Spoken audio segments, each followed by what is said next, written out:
Ayan, so magandang araw sa ating lahat mga kahapi. Gusto ko lang i-share itong bago kong dog food na pinapakain sa mga alaga kong aso, kila Happy. Kasi para sa tingin ko ito, maganda rin ito, tapos budget friendly, pero quality naman. Let's go!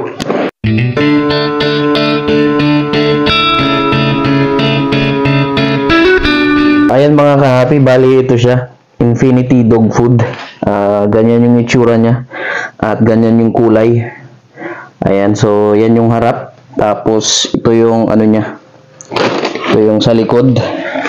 So nakalagay naman dyan, syempre yung mga benefits, minerals, calcium, potassium, tapos yung guaranteed analysis. So protein 18%, fat 5.5, moisture 8.5, fiber 6.5, tsaka yun, feeding guide, tsaka yung ingredients.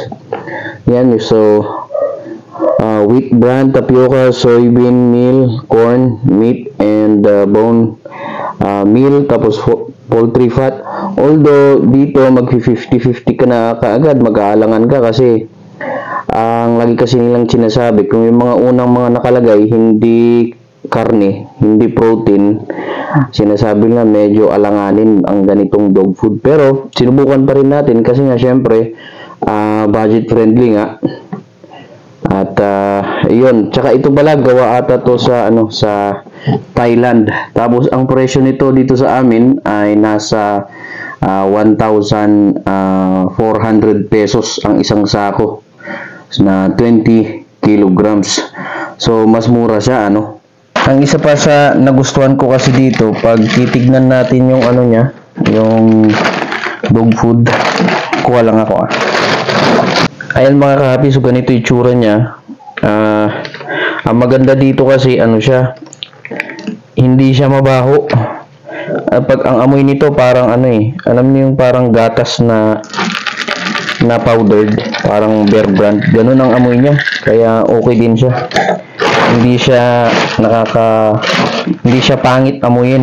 Okay lang kahit amoy-amuyin mo, kahit nakatabi pa sa'yo, kasi amoy gatas. Yan mga kahapi, so balit 3 months ko nang pinapakain to sa mga alaga ko. At okay naman, wala akong nakitang changes. Galing ako sa top breed. Alam niyo naman, top breed ang dati nating pinapakain. Pero kung i-compare ko, halos ganun din naman yung epekto sa mga katawan nila, sa health, tsaka sa itsura. Ang nagustuhan ko nga lang dito, yun nga, pagdating sa pellets niya, hindi siya mabaho. Tapos pag nagpupup sila, mas mabango kumpara sa pagka top breed. Medyo mas mabaho yung tae nila pag top breed. Tsaka pagkatapos mong painumin mo agad ng tubig sa top breed kasi mamasa-masa yung yung mga poop nila, parang may mga LBM. Pero dito medyo mas maganda. So less yung amoy. Tapos pangalawa kasi, kaya rin ako nag-switch kasi yung dito sa lugar namin, yung top breed nagmahal ng 120 pesos yung isang sako. Dati kasi 1,400 siya. Ngayon naging 1,520. Sakto nakita ko to 1,400 lang. Mas mura ng 120, so mas makakatipid tayo. Sayang din yung 2 kilo, 'di ba?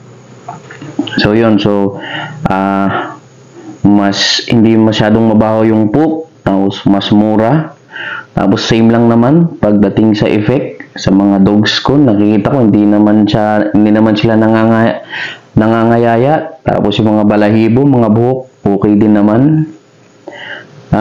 Kaya yun, nag-switch tayo. At para sa akin kasi mas okay to. Okay lang din naman yung top breed. Mas nagmahal nga lang kasi siya. Siyempre naghanap tayo ng budget friendly. Ayan, so try nyo din. Chinek ko to sa Lazada tsaka sa Shopee, parang mas mahal Nasa 1,450 o 1,500. Pero sa tingin ko, depende siguro sa lugar ninyo. Kaya check ninyo kung meron ito sa lugar ninyo. Try nyo. Maganda rin siya.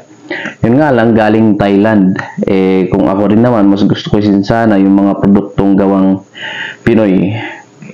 Kaso, wala nagmahal.